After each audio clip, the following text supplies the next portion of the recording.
J'avais pas vu que vous étiez là. Salut, c'est Olive. Si vous me suivez sur Instagram, Twitter, vous devez savoir que depuis 2 jours, voire 3, je suis en plein dans Full Metal. Donc c'est vrai que j'avais pas trop la tête à vous parler de romans. Donc je me suis dit, bah reste dans les mangas.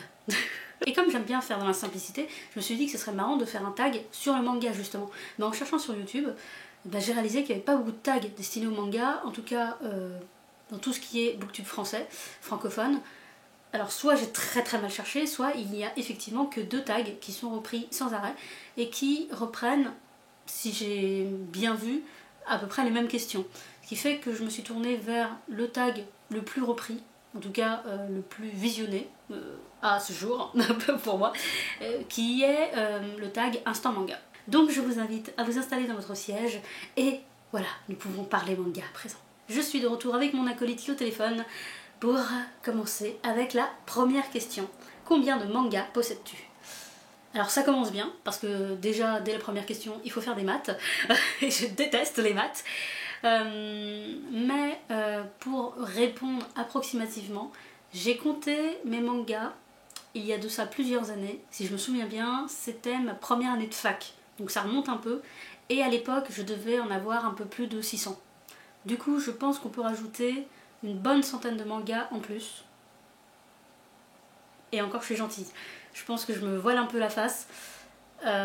Parce que là ce que vous voyez derrière moi ce n'est que le haut de l'iceberg. Ce qui est caché sous la mer est resté chez mes parents. Et ouais, j'en ai vraiment beaucoup. Beaucoup trop pour être compté. Question numéro 2. Quel est le premier manga que tu aies eu? J'ai commencé à en acheter en 5ème, j'avais 12 ans. J'étais fraîche et parmompante. Et je pense me souvenir qu'il s'agissait du shoujo. C'était un shoujo, le premier manga que j'ai acheté. Alice 13th. Excusez-moi pour l'accent, moi je dis... Dans ma tête, c'est Alice 19ème. C'était le shoujo de Yu Watase. Je vous mettrai un lien vers l'affiche livradique, comme ça si jamais vous avez envie de voir à quoi ça ressemble. Mais pour un premier manga acheté, c'était c'est plutôt pas mal. Question numéro 3, quel est ton dernier achat manga? Bah du coup c'est aussi un shoujo. Il s'agit de Love Beloved, Live Bereft numéro 3 de Yosaki Saka aux éditions Kana. Je l'ai acheté il y a quelques jours. Voilà, c'est pour ça que vous n'avez pas vu dans le bilan manga de la semaine dernière, c'est parce que je l'avais pas encore en ma possession. Donc voilà, je l'ai lu, j'ai aimé et je veux la suite, histoire de changer un peu. Question numéro 4, quel est le manga le moins cher que tu as dans ta collection? Alors j'ai un peu bugué avec cette question parce que je comprenais pas trop. Un manga moins cher, alors forcément il y a des mangas qu'on trouve en brocante. Moi je me souviens avoir trouvé des mangas à, je sais pas, 20-50 centimes pièce, ce qui veut dire que c'est vachement génial quand il y a toute une série. Mais je pense que honnêtement le manga le moins cher que tu puisses avoir dans ta bibliothèque, c'est un manga qu'on t'offre. Donc autant quand j'étais jeune et innocente, mes parents m'achetaient des mangas. D'ailleurs je pense qu'ils s'en veulent beaucoup parce que maintenant voilà, ils voient ce que je suis devenue. Et le dernier manga qu'on m'a offert, c'était il y a 2 ans. Pour mon anniversaire, c'était ma bonne copine Alex qui m'a offert le tome 1 de In This World. Voilà, donc c'est un beau cadeau. On l'a acheté, on était sur le stand, j'ai même eu droit à la dédicace des auteurs et j'étais très contente. Et voilà, je pense que le manga le moins cher, c'est forcément un cadeau. Donc voilà, en tout cas c'est un beau cadeau. Question numéro 5, quel est le manga le plus cher que tu as dans ta collection? Alors là j'ai un peu hésité parce que j'ai cherché les prix sur internet. Mais alors le manga date un peu, je l'ai en version brochée et maintenant, depuis le temps, il est sorti en version poche on va dire, je sais pas trop comment m'expliquer. Et alors sur Amazon, les prix montent très haut, donc je me souviens pas l'avoir acheté une centaine d'euros, mais quand même, je pense qu'il valait bien entre 15 et 20 à l'époque. Et ce manga le plus cher de ma bibliothèque, c'est le tome 1 de Sakuragari de Yu Watase aux éditions Tonkam. Donc à l'époque, il était beau, il était intriguant. Il est toujours aussi beau, toujours intriguant, mais j'ai peur de ne pas pouvoir m'acheter la suite de la série que j'ai lue entre temps dans cette version là malheureusement, parce que si les prix ont grimpé aussi vite, je sais pas, j'aime beaucoup les mangas mais je suis pas prête à dépenser 100 € pour un manga. Question numéro 6, as-tu des manhwas ou des manhwas?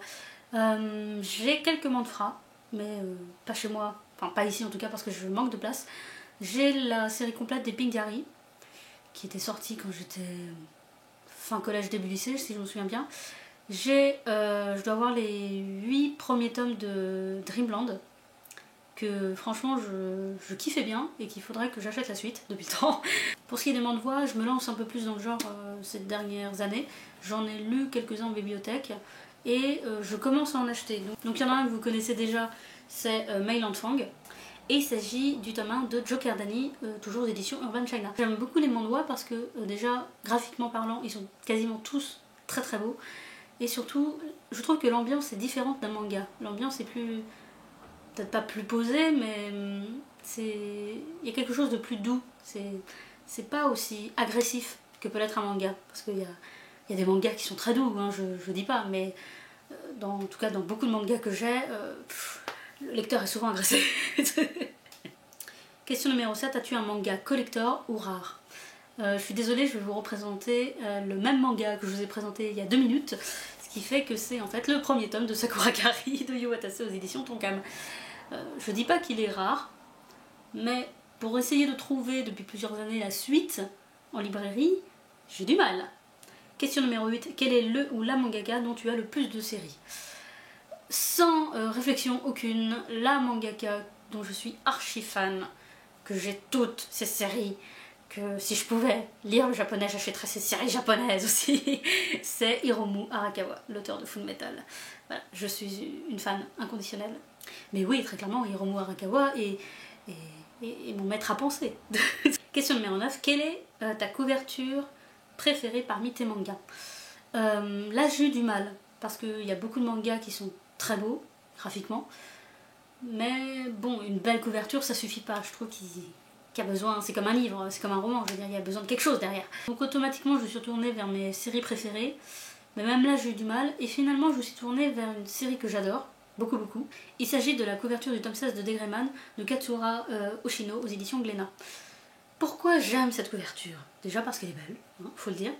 Ensuite parce que je trouve qu'il y a une certaine chaleur qui sort de cette couverture.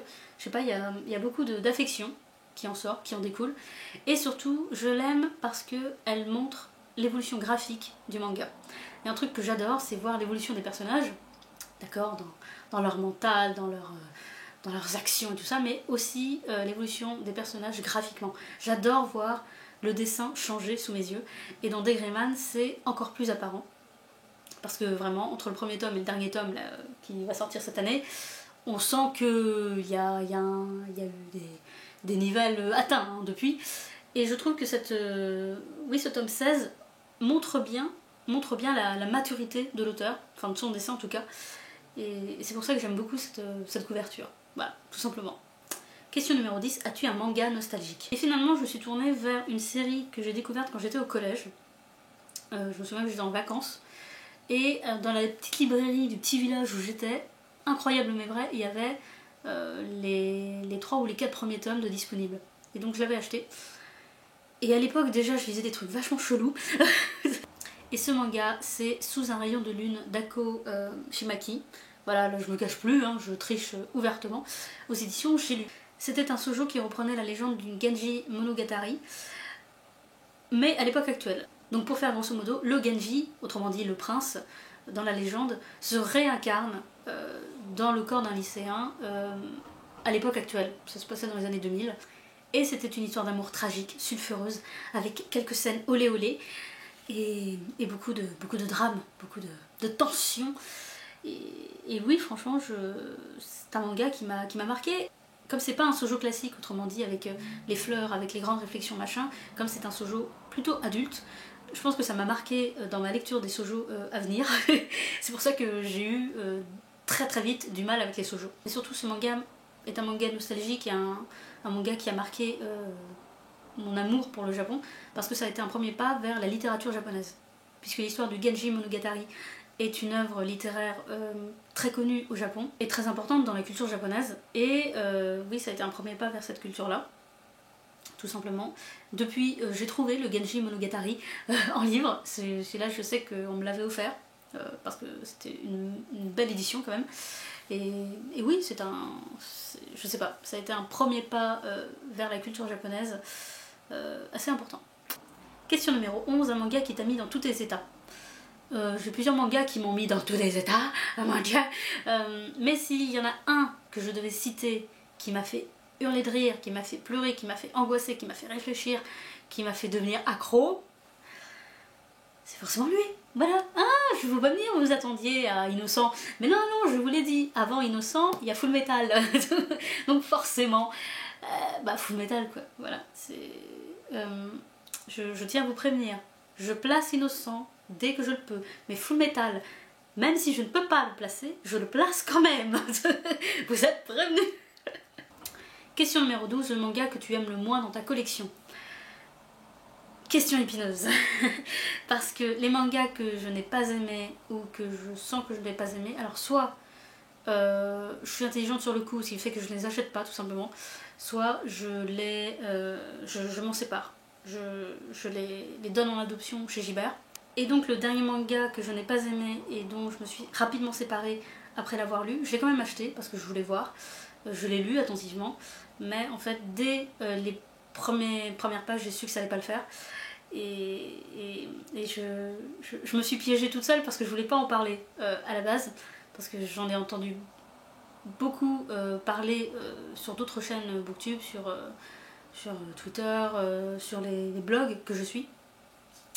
Et j'ai franchement l'impression d'être dans le rôle de la garce parce que tout le monde a aimé, tout le monde m'en a dit que du bien. Alors je pense que je dois pas être la seule dans mon cas, mais en tout cas j'en ai pas entendu beaucoup qui avaient le même avis que moi.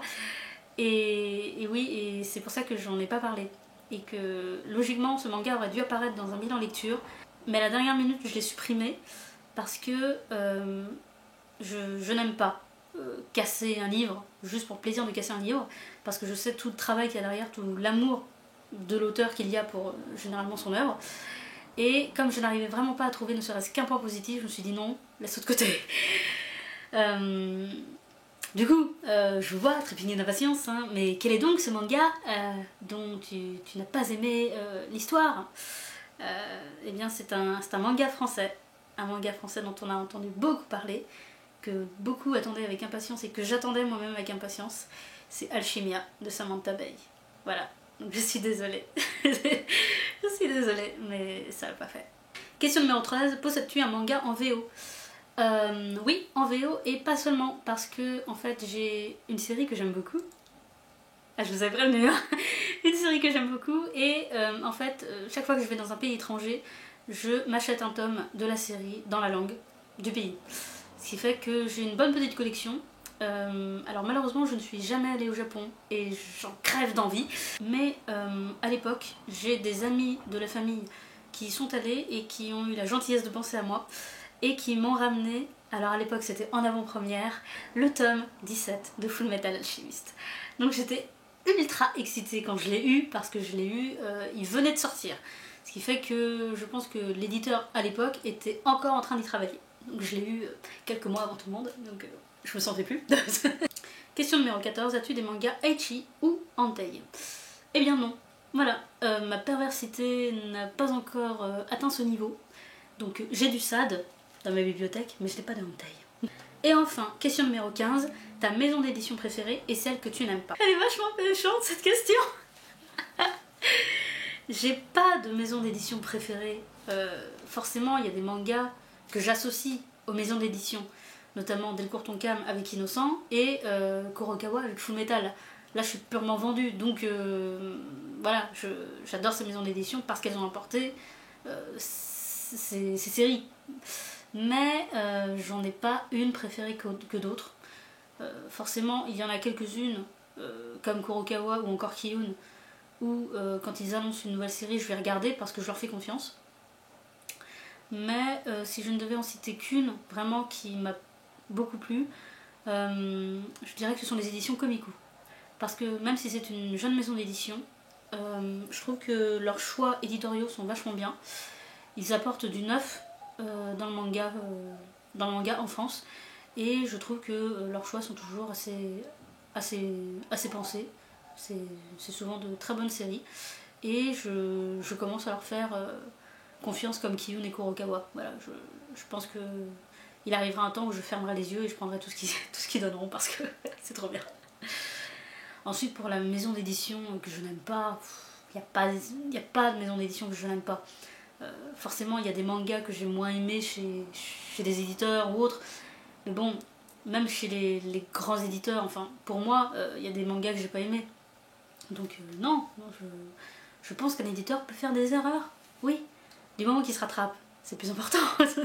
Voilà, ce tag est terminé, c'était très court, mais moi ça m'a plu de vous parler de manga parce que même si je vous fais des bilans manga, j'ai pas l'impression d'en parler plus que ça en fait. Et moi quand on me lance sur le sujet, je m'arrête pas, donc... En parlant de manga justement, je voulais vous parler à cœur ouvert, parce que je pense que vous vous en souvenez, ça ne date pas d'il y a si longtemps, j'avais commencé une chronique qui s'intitulait 3 bonnes raisons de lire, où le but c'était de vous présenter 2 titres par vidéo et de vous vraiment donner 3 bonnes raisons, 3 arguments béton pour que vous couriez chez votre libraire pour le lire à votre tour. Malheureusement les 2 vidéos que j'ai sorties n'étaient clairement pas abouties, en tout cas c'est mon ressenti, et je ne suis très clairement pas satisfaite de mon travail. Voilà. Alors déjà je suis du genre à me mettre la pression toute seule, mais alors en plus je sais pas, j'ai l'impression que j'irai pas plus loin avec cette chronique là, et surtout ça fait depuis le début de cette chaîne en fait j'avais vraiment envie de vous faire des chroniques plus travaillées. Alors je vous parle pas d'analyse d'œuvres parce que déjà c'est clairement pas pour moi, et puis surtout concernant les analyses d'œuvres, je pense qu'il y a des booktubeurs et des booktubeuses qui seront beaucoup plus doués que moi pour vous en faire. Je pense notamment à Lemon Jeune, qui quand elle fait une analyse me laisse toujours sur le cul, parce que quand elle lit un livre, visiblement on ne lit pas la même chose. Et oui, elle fait des analyses hyper poussées, hyper bien travaillées, hyper schématiques, enfin elle fait du travail de dingue, ce que je n'aurais ni la patience ni l'envie de faire tout simplement. Mais sans partir dans la simplicité, j'ai quand même envie depuis un moment de vous parler d'œuvres de manière plus recherchée. Alors sans faire une analyse digne d'un mémoire, j'ai envie de vous parler un peu plus de thématiques, pas juste de vous présenter un livre en vous disant bah c'est bien, prenez-le. Alors ce sera à mon petit niveau, hein, forcément, mais c'est un truc qui me traîne dans la tête depuis un moment, et c'est pour ça que depuis 2-3 jours je suis plongée dans Full Metal, parce que la prochaine vidéo sera le pilote de cette nouvelle chronique, et je voulais vous parler d'un truc que je connais sur le bout des doigts et sur lequel je suis intarissable, et forcément, enfin me concernant, ça sera forcément Full Metal. Et donc on en arrive au pourquoi du comment ce petit dialogue avec vous, c'est que j'ai une question à vous poser et j'aimerais beaucoup que vous me répondiez parce que je sais pas quoi faire concernant cette chronique. Alors soit je parle ouvertement des 2 premiers chapitres en vous spoilant à mort, uniquement c'est sur ces 2 chapitres là, parce qu'en les relisant j'ai découvert qu'il y avait énormément de choses à dire dessus, et j'aimerais bien en fait tout simplement m'étendre sur le sujet. Alors soit vous me faites confiance et vous me dites ok vas-y lance-toi, fais-toi plaisir, c'est pas grave, pour les 2 premiers chapitres on survivra, soit au contraire vous êtes plutôt du genre non ne spoil rien, et dans ce cas là vous me le dites très clairement et je reste en surface. Enfin, surface on s'entend, mais voilà, je ne spoil rien, je ne dévoile rien et je garde ma bouche fermée. Donc voilà, la question c'est celle-là, je la répète parce que à mon avis c'est pas très clair, mais soit vous me faites confiance et je vous parle des 2 premiers chapitres en long, en large et en travers, soit vous préférez que je me calme et que je reste en surface. Mais voilà, c'est la question que je vous pose et auquel j'aimerais une réponse sincère, s'il vous plaît, aidez-moi. Voilà, donc je suis désolée de vous avoir retenu en otage aussi longtemps après un tag qui finalement fut assez court. En tout cas, je vous souhaite de très bonnes lectures. J'espère que le temps froid et glacial de l'hiver ne vous empêchera pas de lire, de profiter de votre canapé. Je vous dis donc à la prochaine vidéo pour je sais pas trop quand. Et je vous salue bien bas. Salut!